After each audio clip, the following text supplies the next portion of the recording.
C'était une nuit brumeuse. Mes agents et moi étions cachés près de la frontière. Vers 2 heures du matin, nous avons vu arriver de hauts responsables croates.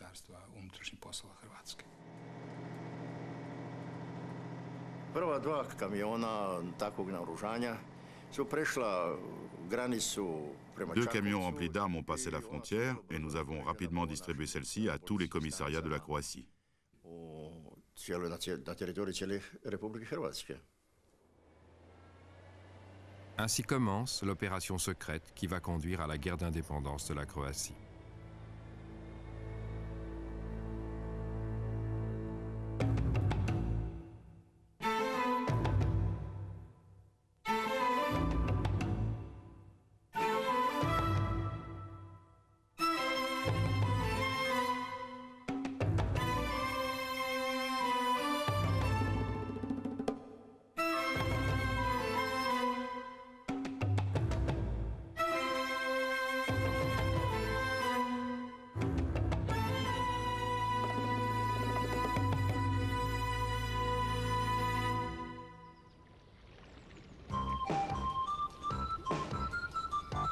Can you imagine a country where you can still find ancient towns run by a crystal clear sea? Yugoslavia is a country with a long turbulent history. After World War II, it became a socialist federation made up of 6 republics and 2 autonomous regions. It speaks 5 official languages and prays to an Eastern Orthodox, Catholic and Muslim God. This is no imaginary land. This is Yugoslavia.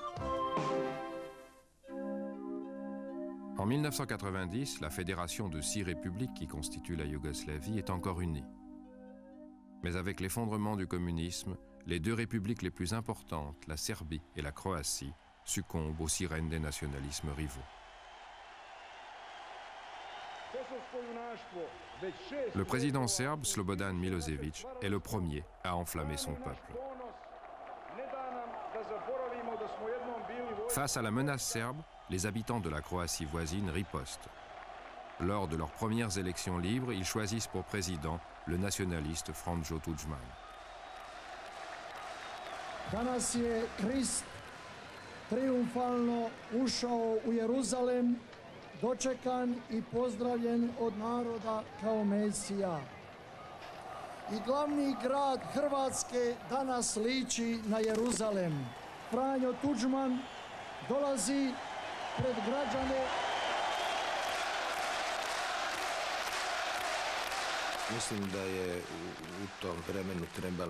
Nous aurions dû nous montrer plus fins et plus prudents. On savait qu'on était en train de chasser les Serbes qui voulaient vivre en paix en Croatie.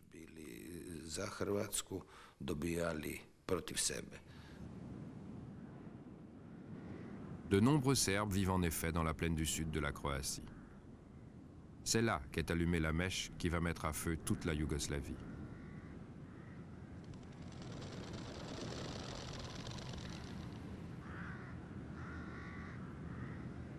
Dans la petite ville de Knin, la police locale, en majorité serbe, refuse de reconnaître l'autorité du nouveau gouvernement du président Tudjman. Inspektor Martić da je rekao da je ovo narodna milicija i da ne sluša hrvatsku vladu, nego samo ovaj narod. Protiv te hrvatske vlade koja nam stvara zlo, tako glasno, jasno. Eto. To reci Mile Martić, onaj što se pisao, to sam ja. Kako kažeš da sam rekao? Pa bilo je jasno dato do znanja da milicija... Nous autres, policiers serbes de Croatie, on ne nous a pas laissé le moindre doute. Nous allions devoir porter les mêmes insignes et le même uniforme que les fascistes croates pendant la guerre. Car les Serbes ont de cruels souvenirs des derniers nationalistes qui ont dirigé la Croatie. Alliés de Hitler et arborant fièrement leur drapeau à échiquier rouge et blanc, ils en ont massacré des centaines de milliers.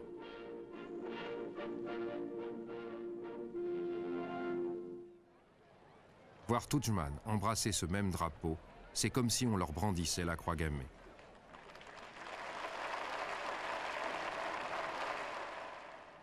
Quand Tudjman envoie son ministre de la police à Knin pour négocier avec les rebelles, le maire, un dentiste serbe, a préparé un comité d'accueil. Nemojte praviti gužvu pred vratima. Pređite na drugu stranu ulice. Pređite na drugu stranu.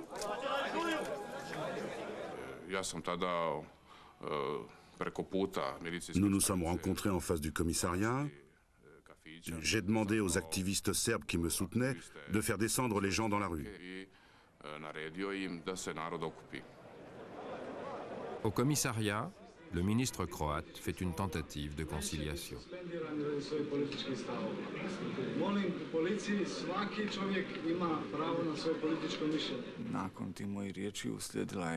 Quand j'ai eu fini, les hommes de Martić me sont tombés dessus.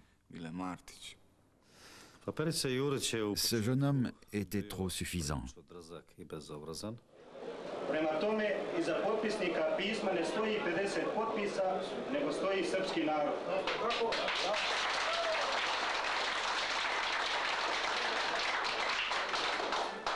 Stoji ovaj narod koji ovdje se okuplja i čeka rezultate ovih razgovora.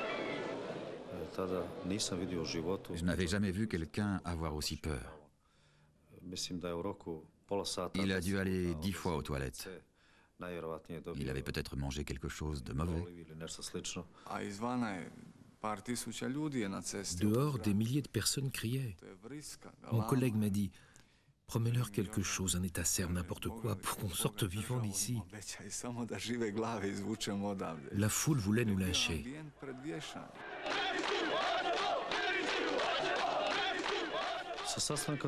Sans nous, il ne les aurait jamais laissés partir. Cela a été la fin de l'autorité croate à Knin. Le chef de la police et le maire tentent de transformer ce soulèvement en révolte générale. J'ai été chargé d'organiser nos forces de défense. Ou la Yougoslavie nous fournissait des armes, ou l'armée fédérale venait nous protéger.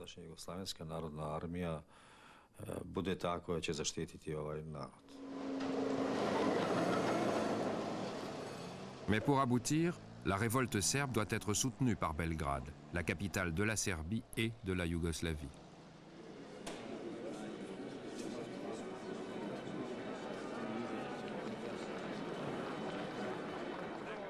Le président serbe, Slobodan Milosevic, est ravi d'alimenter la flamme de la révolte en Croatie.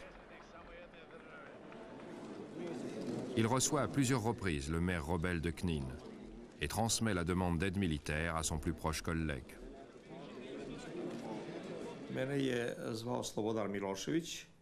Milosevic m'a prié de rencontrer les Serbes de Croatie en tant que président de la Fédération yougoslave.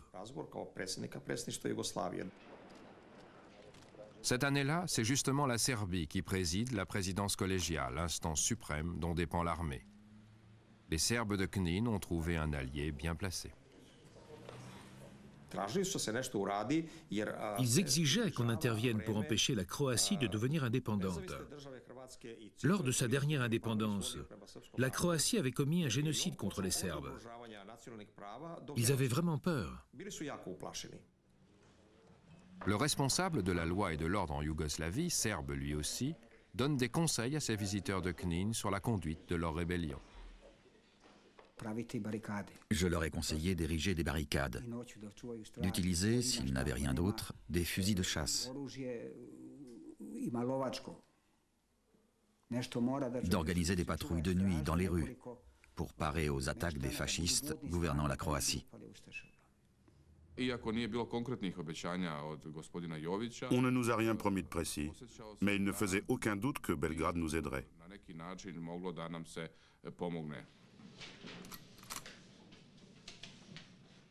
Armés, bien au-delà de simples conseils, les Serbes de Knin bloquent les routes. La télévision de Belgrade fait largement écho aux appréhensions des frères serbes de Croatie. Nalazimo se na poziciji na kojoj stražu čuva. Narod pomalo, kako da kažem, preplašen i ljudi čuvaju stražu da bi zaštitili svoje živote jer poučeni su nekim iskustvima iz prošlosti koje su se desili. I nastoje da se to nešto ne ponovi sada u ovo vreme. Djevojke u ljetnim haljinama vole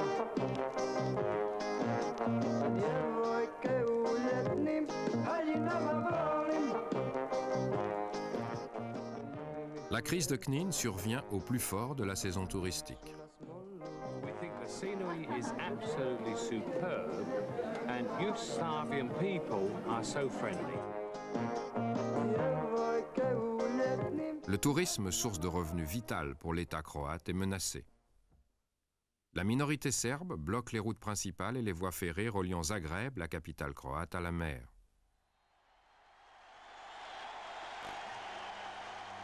Dans la ville de Split, où les championnats d'Europe d'athlétisme sont sur le point de commencer, le président Tudjman hésite. Doit-il agir contre les Serbes rebelles? Et s'il le fait, les autorités fédérales yougoslaves interviendront-elles? J'étais à Split.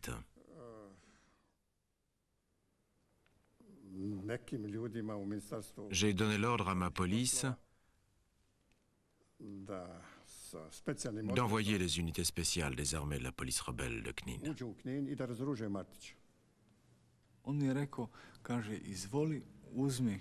Mon chef m'a dit, prends des hélicoptères et va à Knin. Nous devons rétablir l'ordre. C'est notre devoir et notre droit.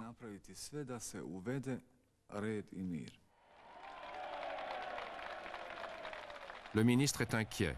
Le soulèvement de Knin s'étend et il sait que ses leaders sont soutenus par Belgrade.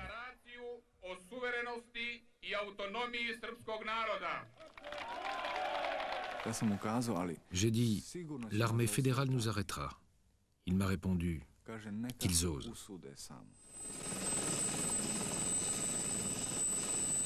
Trois hélicoptères de la police décollent de la capitale croate, signalant qu'ils transportent du matériel vers la côte. En fait, ils sont bourrés d'hommes des forces spéciales croates qui doivent rejoindre les unités terrestres et attaquer les rebelles serbes. 10 minutes après le décollage, la tour de contrôle alerte l'armée yougoslave.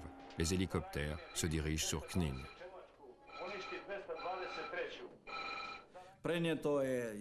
On m'a dit d'ordonner aux hélicoptères de faire demi-tour et de les abattre s'ils refusaient d'obtempérer.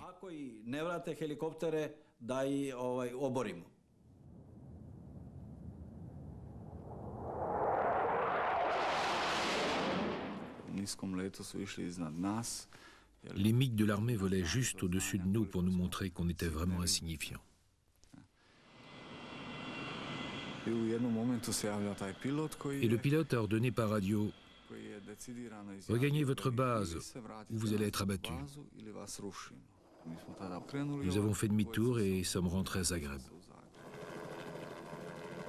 Le président Tudjman sait désormais que Knin n'est pas seulement l'enjeu d'une simple querelle locale. Il savait très bien ce qu'il faisait en soutenant une rébellion contre un gouvernement démocratique.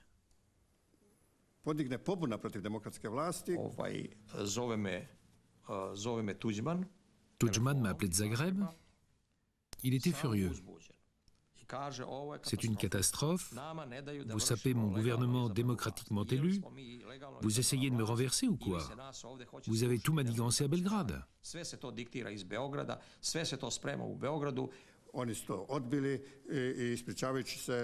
Ils ont nié et ont inventé une excuse. Ils ont prétendu que l'ordre de faire demi-tour n'avait pas été donné par eux, mais par la tour de contrôle, pour des raisons techniques. On savait que c'était faux.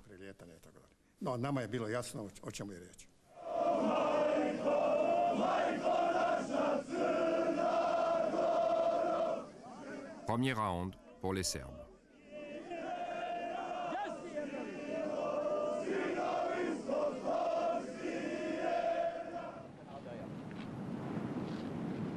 Les Serbes de Knin proclament leur mini-Serbie zone interdite aux Croates. La télévision croate, elle, stigmatise la révolution des rondins et la ridiculise comme le délire de quelques poivreaux serbes.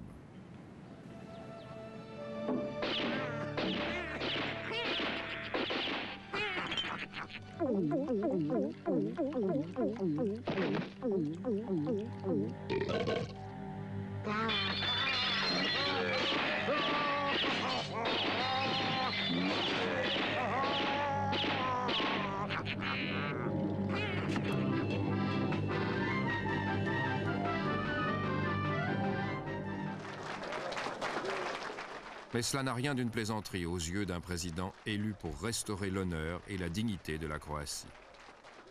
Humilié par l'armée yougoslave, il n'a pas les moyens de riposter.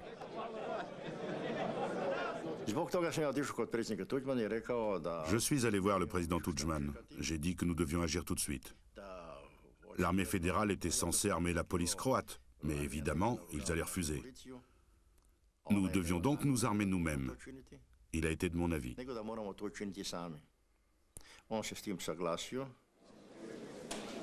Ce général en retraite de l'armée yougoslave prend l'initiative d'une mission secrète, laquelle se heurte au début à pas mal de difficultés. Ils nous ont demandé de fournir des armes à leur police pour qu'elle soit plus performante. Et je n'ai pas hésité une seconde avant de recommander à Washington de refuser. Nous n'allions sûrement pas armer la police croate pour qu'elle opprime les Serbes. Les Croates s'adressent alors ailleurs.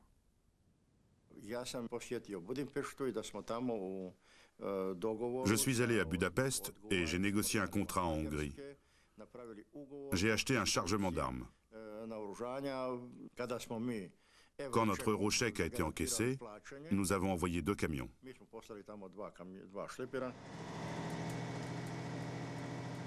Les 2 camions chargés de Kalachnikov arrivent à la frontière hongro-croate au petit matin. Mais quelqu'un a été prévenu. Mon équipe de surveillance était postée à la frontière. Nous n'étions pas sûrs qu'ils transportaient des armes, mais le chef de la police croate était là pour leur garantir le passage.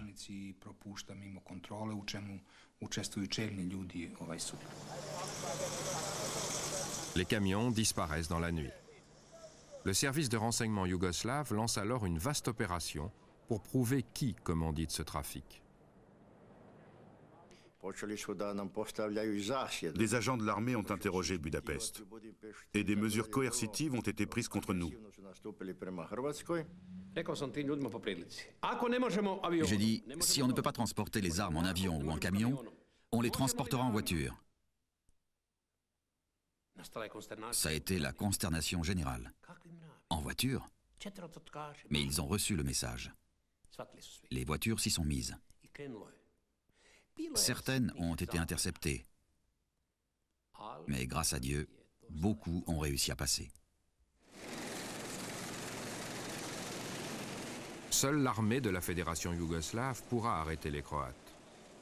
Une démonstration de force a suffi à faire demi-tour aux hélicoptères croates en route pour Knin.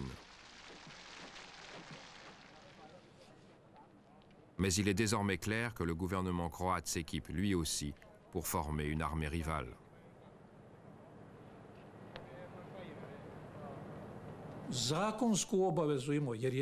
Il était de notre devoir d'agir. Il y avait trafic d'armes. Il y avait rébellion contre la Yougoslavie, un État internationalement reconnu.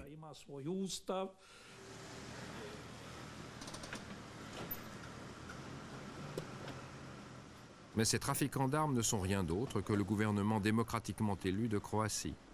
Et les arrêter est trop risqué politiquement. L'armée reste donc prudente. Elle se contente, début janvier 1991, d'ordonner aux Croates de rendre toutes les armes illégalement détenues dans un délai de 10 jours. Les ministres croates défient ouvertement le pouvoir fédéral. Pa gospodo, zar vi mislite, kad pojedine policijske stanice, pojedine općine otkazuju lojalnost Republici Hrvatskoj, da ćemo mi onda kupiti 2 šlepera naliv pera da bi pisali nemojte nas napadati.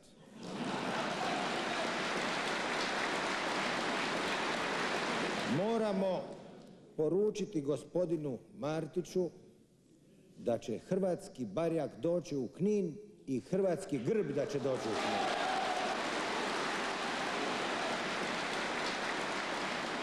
Puis Mesić téléphone à Belgrade aux dirigeants serbes. son gouvernement s'opposera à toute tentative de les désarmer par la force.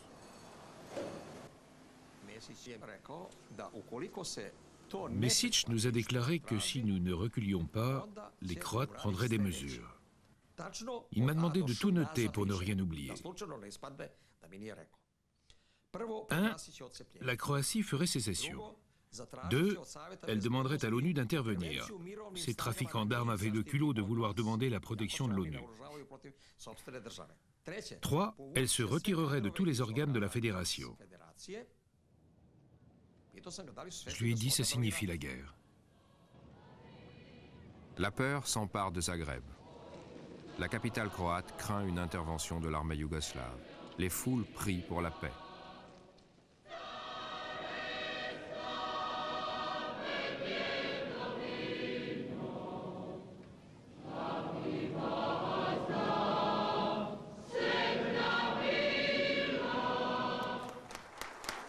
Le président Tudjman réunit d'urgence son parlement. Prvo, svaki čin pravnoga ili fizičkog nasilja koji bi bio suprotan Ustavu Republike Hrvatske smatrat ćemo ugrožavanjem ustavnog poretka Hrvatske, pa bi se svaka represivna akcija smatrala činom okupacije. Durant la session, une invitation arrive. Tudjman est convié à venir à Belgrade rencontrer la direction et l'armée yougoslave. Mes collègues étaient en larmes. Ils me suppliaient de ne pas aller à Belgrade.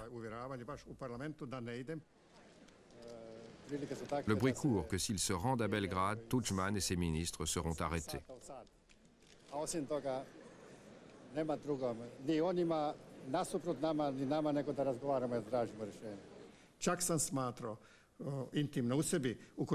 J'ai pensé que si j'étais assassiné, cela prouverait au monde entier que Belgrade menaçait la liberté et la démocratie en Croatie. C'est pour ça que j'y suis allé. La présidence collégiale, la plus haute instance yougoslave, peut donner l'ordre à l'armée d'intervenir contre la Croatie. Elle se réunit ce soir-là pour examiner le refus de celle-ci de rendre les armes. Chaque république dispose d'une voix. Les Croates ont rejeté nos propositions et les autres membres de la présidence ne savaient pas quoi faire. Il était évident qu'il fallait envoyer l'armée. En attendant le président croate, les membres de la présidence débattent. Puis les dirigeants de l'armée yougoslave font une proposition en apparence innocente. C'est un piège. Juste avant les nouvelles du soir, le général nous a proposé d'interrompre les débats pour regarder les informations télévisées. Et ensuite, on poursuivrait. Comme tout le reste du pays, la présidence assiste alors à une émission de télévision présentée comme ayant été tournée en VHS à l'insu des protagonistes. On y voit le responsable croate chargé de l'achat d'armement parler de ce qu'il appelle les milices terroristes de la Croatie. Ima ukupno na 5. armijskoj ulici 9.000 prešina. Da. To su službi i vojne službenike i miličare i kazne. To je 9.000. I 18.000 vojnika. Na cijeloj teritoriji 5. znači Slovenija, cijela Hrvatska i deo Bosne. A mi imamo sad naoružani 80.000 sa kalašnikovima. Le service de renseignement yougoslave qui a réalisé le film a entrecoupé ce document de déclarations du président Tudjman. A što se tiče naoružanja, nismo naoružavali HDZ-ovci.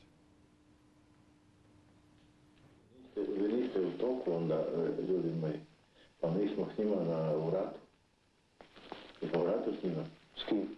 S vojskom. Le président serbe savoure calmement le malaise de son collègue croate.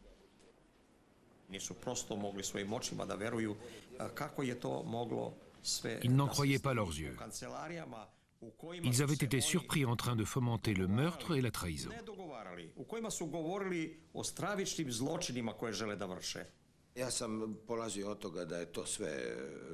J'ai dit que le film était en partie authentique, mais que pour le reste, il avait été trafiqué. Avec la technologie moderne, tout est possible.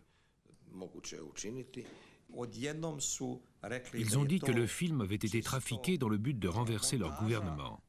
En fait, ils avaient été pris en flagrant délit. Quand le président Tudjman arrive enfin à la réunion, il refuse de commenter le film et lance un avertissement au ministre de la Défense fédérale, le général Kadijević. J'ai dit au général qu'il aurait à répondre de toute effusion de sang. L'arrivée de Tudjman n'a fait qu'envenimer l'atmosphère. Nous nous sommes étripés jusqu'à l'aube. Le général a dit que le film obligerait les membres du gouvernement de Tudjman à faire machine arrière, car on y voyait des conspirateurs assoiffés de sang. Quand ils verraient le film, les Croates découvriraient le véritable Tudjman.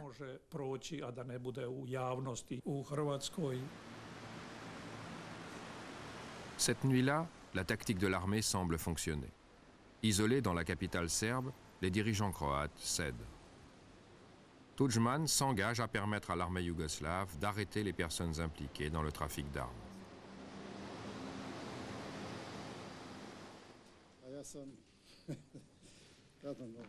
Il regagne Zagreb à l'aube, épuisé. Ignorant quelle serait la réaction du peuple, il ne parle pas aux journalistes de l'engagement qu'il a pris.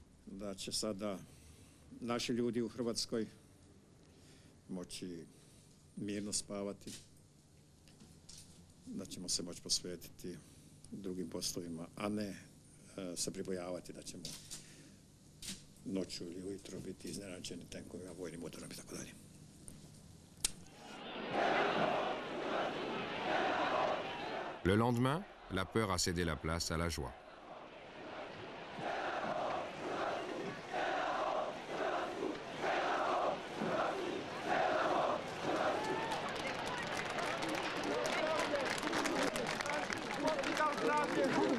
À l'abri dans son pays, Tudjman retire l'engagement qu'on lui a extorqué à Belgrade. Au lieu d'aider l'armée à arrêter les coupables, il fait adopter une loi garantissant à ses ministres l'immunité. Le chef des trafiquants d'armes passe en personne à la télévision croate pour répondre à la question « Le film était-il un faux ?»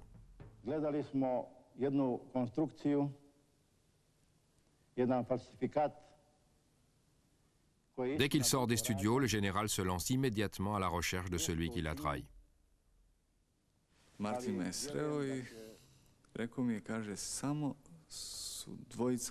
général m'a dit que 2 personnes seulement avaient pu le trahir.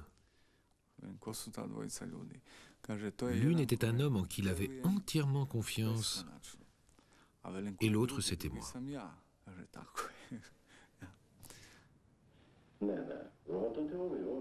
Le général a été filmé alors qu'il tentait de convaincre 2 officiers de l'armée yougoslave de voler des armes pour la Croatie.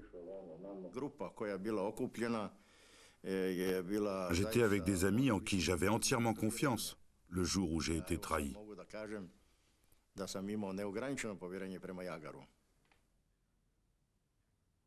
Mais l'un d'eux, bien que croate et ami de la famille, a fait passer la Yougoslavie avant. Il a caché une caméra vidéo dans son téléviseur. Quand on fait ce métier, ce n'est pas prudent de faire confiance aux gens.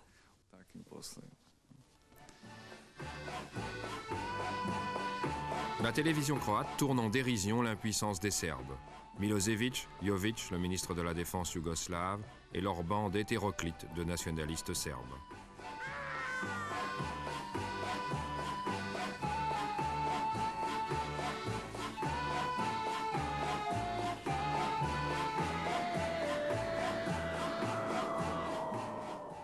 Les Croates en ont fini avec eux.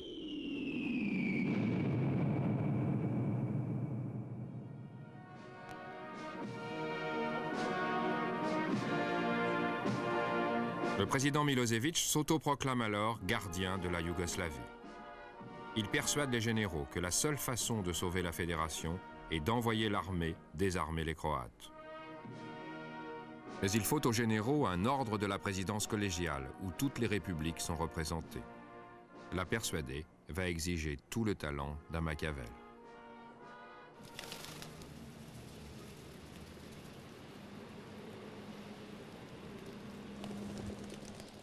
Une manifestation dans le centre de Belgrade, sa capitale, permet à Milošević de montrer comment on peut se servir de l'armée. La foule qui manifeste pour la liberté de la presse en Serbie s'est rassemblée un jour de printemps.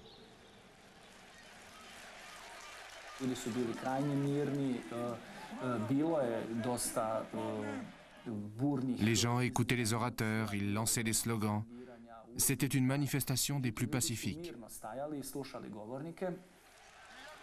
Tel n'est pas le jugement que porte Milošević. Milošević nous a téléphoné pour dire que c'était le chaos. Selon lui, il faudrait peut-être faire appel à l'armée. Borislav Jović, l'allié le plus sûr du président Milošević, est toujours à la tête de la présidence dont dépend l'armée. Il décroche son téléphone et bat le rappel. Très vite après le début de la manifestation, Jović m'a appelé. Il était environ midi. Je lui ai téléphoné entre 11h et midi.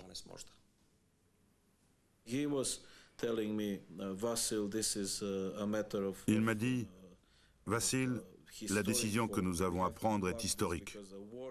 Il faut arrêter ça, sinon c'est la guerre. Cette manifestation est totalement illégale. Elle vise à déstabiliser la Serbie et la Yougoslavie. L'armée doit intervenir. Vasil Tuporkovski est étonné. La manifestation qu'il a vue à la télévision est certes importante, mais pacifique. Il refuse de voter l'intervention de l'armée. On envoie donc la police serbe.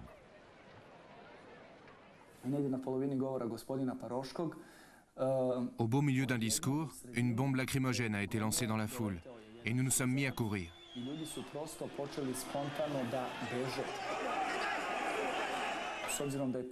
Mais comme les policiers formaient un cordon, partout où on allait, il y avait des affrontements.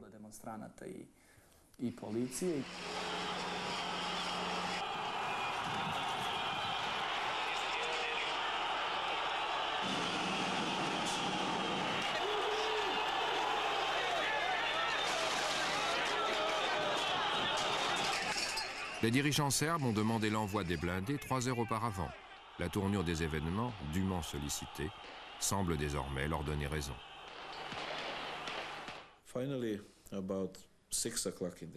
Finalement, vers 6 heures du soir, quand Jović m'a appelé pour la 7e ou 8e fois, je lui ai dit « D'accord, je voterai oui », parce qu'il y avait des victimes et qu'il y en aurait davantage. La situation dérapait, la télévision le montrait bien.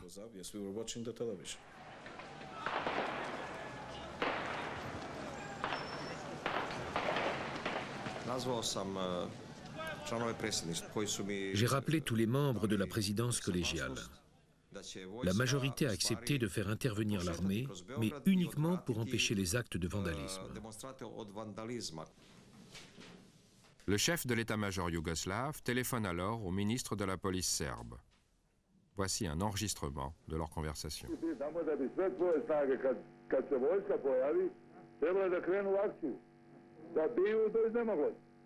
Bez upotrebe oružja, da prate vojsku i da biju tamo i da biju na drugim pravcima, da se jednostavno napravi jedna akcija juriša u kojoj treba da se bije do iznemoglosti. Dans l'heure qui suit, Milošević apparaît à la télévision pour justifier l'intervention de l'armée yougoslave. Danas je u Srbiji, u Beogradu, napadnuta najveća vrednost koju ima naša zemlja i naš narod. Ugrožen je mir. Zato se snagama haosa i bezumlja Srbija mora suprotstaviti svim ustavnim sredstvima i zato tražim. Milošević a réussi à faire sortir les blindés des casernes. Il peut désormais passer à la seconde étape, leur déploiement en Croatie. Tout commence par un discours à la télévision. Vers 11h ou minuit même, le programme a été brusquement interrompu et Jović est apparu à l'écran. U tim okolnostima Le président serbe de la présidence collégiale de la Yougoslavie prend ses collègues complètement au dépourvu. Il nous a dit à la télévision que la présidence devait se réunir en tant que commandement suprême le lendemain à 16h à Belgrade. Le représentant slovène a trop peur pour s'y rendre. Le Croate, lui, craint certes d'être arrêté, mais il considère qu'il se doit d'y assister pour tenter d'infléchir la position de ses collègues. En arrivant, nous avons vu des autobus militaires et des officiers nous ont dit que la réunion aurait lieu au quartier général de l'armée. Un colonel nous a fait comprendre d'un ton très théâtral que nous devions monter dans le bus. C'était un avertissement. L'armée essayait de nous faire peur et de nous montrer que l'heure était grave.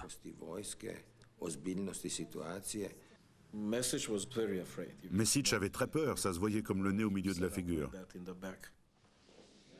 Lorsque les participants pénètrent dans la salle, seul le président serbe et le ministre de la Défense savent ce qui se prépare. Il faisait très froid dans la salle de réunion, pas plus de 14 degrés. Les membres de la présidence tremblaient devant les militaires, il y avait des caméras, c'était la première fois. Tout est filmé. L'armée espère ainsi intimider la présidence. Le président serbe donne la parole au ministre de la Défense, le général Kadijević.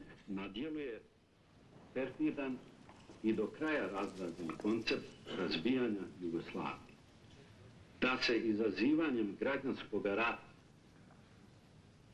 stvore uslovi za spoljnu intervenciju i definitivnu uspostavu marionetskih režima na prostoru Jugoslavije.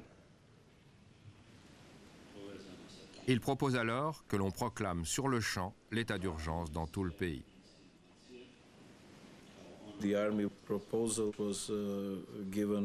La proposition était formulée de telle façon qu'il était impossible de la rejeter. Il incombait en effet à la présidence d'éviter au pays la guerre civile. Or, il était clair pour la plupart d'entre nous que le risque existait réellement. Les Croates ne veulent rien savoir.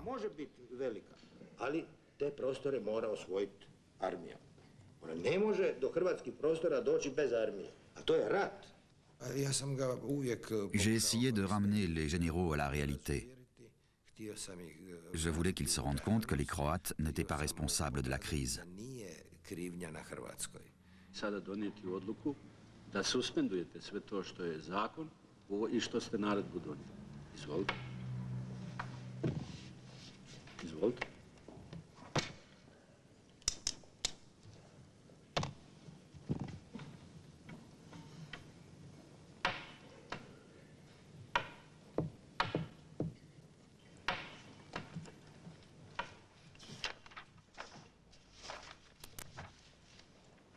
Le moment de trancher est venu.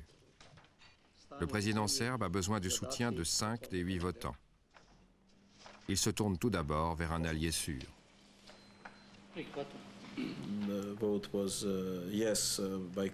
Kostić a accepté la proposition.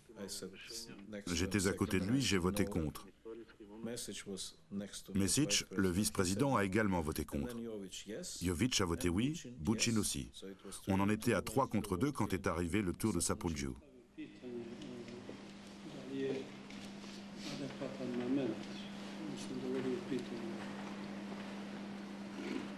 Da li si ti dobio dovoljno odgovora ili još da odgovaram na to? Dobro. Dobro, znači prihvataš. 4 étaient d'accord, il en fallait un 5e. Bogić, izvoli.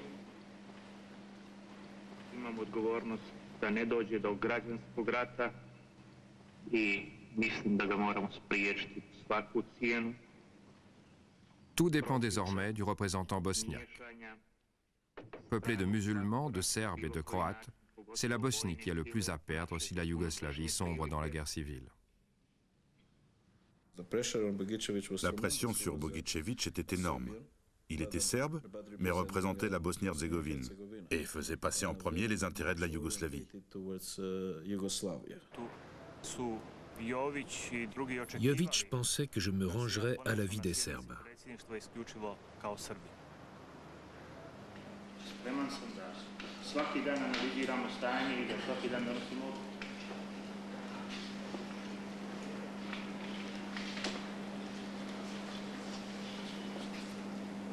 Nema mnogo logike u tome što govoriš, ali ne bih želeo da polemišem. Et puis Jović s'est mis à hurler « Vote! Vote pour! Vote contre! Mais vote, Bogić !» Un silence de mort s'est emparé de la salle.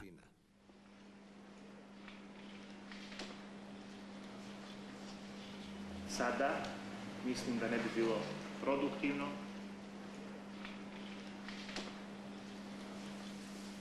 Zaključujem sednicu.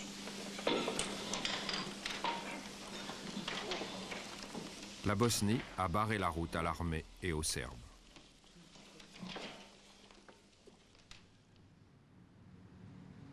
Mais tout près de là, dans le palais présidentiel serbe, Slobodan Milošević continue à mener le jeu. Il annonce que la Serbie et ses alliés se retirent de la présidence collégiale. Predsjedništvo SFRJ odavno ne funkcioniše, a iluzija o nastojanjima predsjedništva Jugoslavije i naporima kojih u stvari nema, od noćas je definitivno mrtva. To nije korak nazad, već korak napred, jer je i gruba istina bolja od iluzija i obmana. Milošević tente ainsi de faire exploser l'autorité suprême yougoslave, dont dépend le haut commandement de l'armée. Le général pouvait prétendre qu'il n'y avait plus de commandement civil. Il pouvait désormais prendre lui-même la décision de désarmer les Croates. C'était notre parade juridique.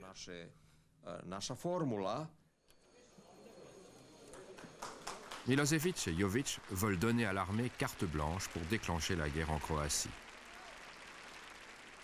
Mais ils ignorent quelle sera la réaction de l'Occident. L'ambassadeur des États-Unis a demandé à me voir. J'ai dit à Jović que nous ne voulions pas que la force soit employée en Croatie. Il nous demandait de ne pas réagir à la constitution d'une force paramilitaire croate. Il m'a répondu « Monsieur Zimmerman », en agitant le poing. « Monsieur Zimmerman, vous avez combien d'armées aux États-Unis? Vous toléreriez qu'il y en ait plusieurs? Comment pouvez-vous croire qu'on ne réagira pas alors que les Croates essaient de constituer leur propre armée? » C'était une pression directe sur nous, c'est-à-dire sur les autorités yougoslaves. Une superpuissance intervenait dans nos affaires.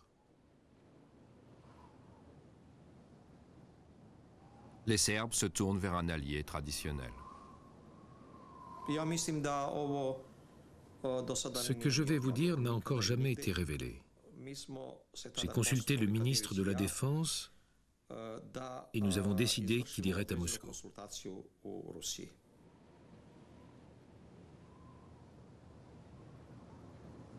À Moscou, le général rencontre en secret les faucons communistes qui dirigent le ministère de la Défense.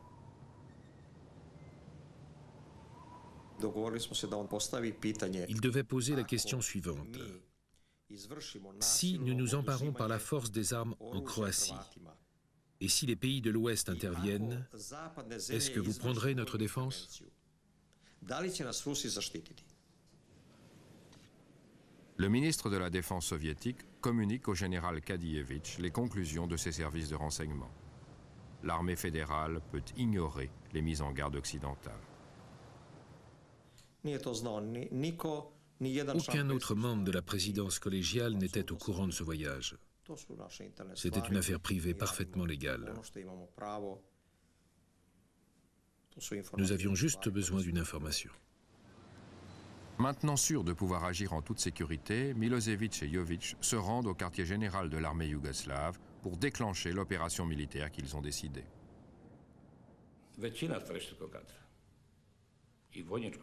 Le peuple et la plupart des officiers souhaitaient l'instauration de l'état d'urgence. Tout le monde voulait que l'armée intervienne. C'était devenu une nécessité.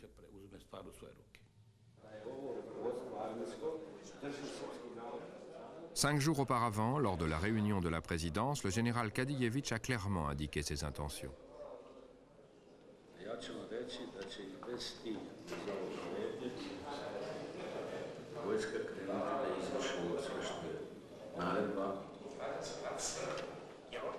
Mais au moment d'agir, c'est la surprise. Le général Kadijevitch hésite.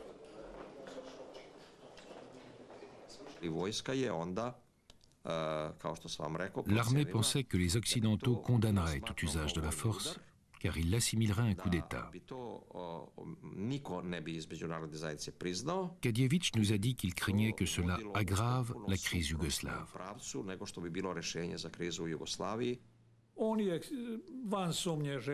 Je ne doute pas qu'il ait voulu sauver la Yougoslavie, mais il ne voulait pas utiliser l'armée pour cela.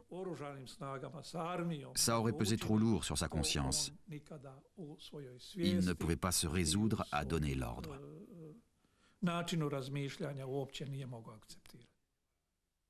Le général le plus gradé du pays a anéanti le plan de Milosevic.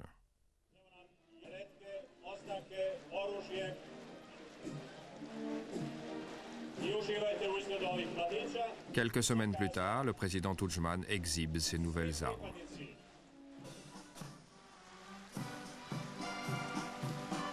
La Croatie a choisi la voie de l'indépendance.